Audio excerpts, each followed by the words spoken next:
Assalamualaikum warahmatullahi wabarakatuh. Perkenalkan, nama saya Renita Sari Nur Afroh, NIM E 2019-2052 dari kelas Eksar 2 Fakultas Ekonomi dan Bisnis Islam. Di sini saya akan menanggapi tugas yang diberikan oleh Bapak Dr. Abdul Wadud Nafis, LCMEI, yang berjudul tentang ekonomi tertutup dengan kebijakan pemerintah atau ekonomi tiga sektor. Yang pertama yaitu, apa itu ekonomi tiga sektor? Ekonomi tiga sektor adalah perekonomian yang terdiri dari kegiatan dalam sektor perusahaan, rumah tangga, dan pemerintah.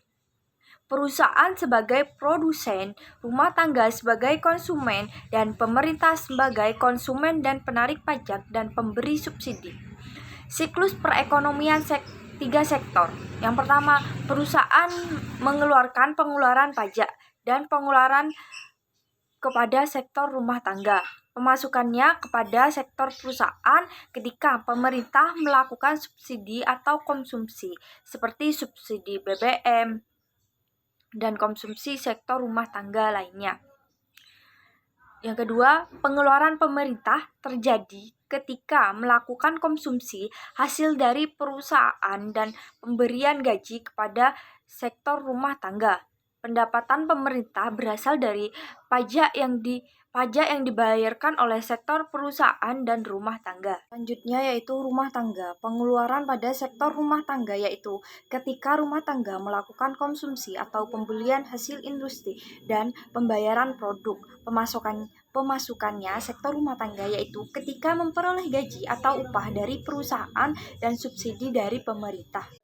Adanya campur tangan pemerintah menimbulkan dua perubahan penting. Yang pertama yaitu perubahan pajak, yang kedua pajak memungkinkan pemerintah melakukan pembelanjaan dan kemungkinan menaikkan belanja agregat dan aliran baru dalam siklus aliran pendapatan. Pembayaran pajak oleh rumah tangga dan perusahaan kepada pemerintah akan menjadi pendapatan bagi pemerintah, dan pembayaran pajak ini akan menjadi pengeluaran bagi rumah tangga dan perusahaan. Selanjutnya yaitu pendapatan yang diterima oleh rumah tangga akan digunakan untuk tiga tujuan. Yang pertama, ditabung atau saving. Yang kedua, pembayaran pajak. Dan yang ketiga, pembiayaan konsumsi. Syarat keseimbangan. Penawaran agregat sama dengan agregat demand. Dalam perekonomian yang tidak melakukan perdagangan luar negeri, maka AS sama dengan Y, sehingga pada keseimbangan pendapatan nasional berlaku persamaan C tambah I tambah G sama dengan C tambah S tambah T. Apabila C pada tiap ruas dikurangkan, maka berlaku I tambah G sama dengan S tambah T. Selanjutnya yaitu pajak langsung dan tidak langsung. Apa itu pajak langsung? Pajak langsung adalah jenis pemungutan pemerintah yang secara langsung dikumpulkan dari pihak yang wajib membayar pajak. Dan pajak tidak langsung yaitu pajak yang dibebankan dapat dipindahkan kepada orang lain. Bentuk-bentuk perpajakan. Yang pertama, pajak regresif.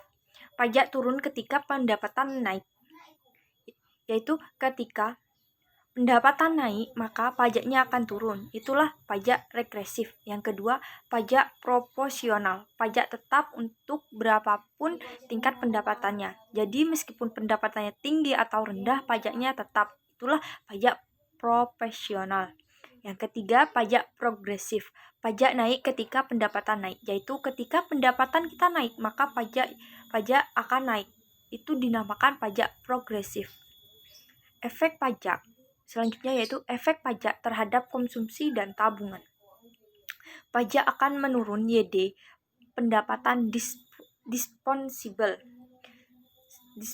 sejumlah T, sehingga YD sama dengan Y dikurangin T. Karena YD turun, konsumsi C dan tabungan juga turun. Cukup sekian dari saya, kurang lebihnya mohon maaf. Wassalamualaikum warahmatullahi wabarakatuh.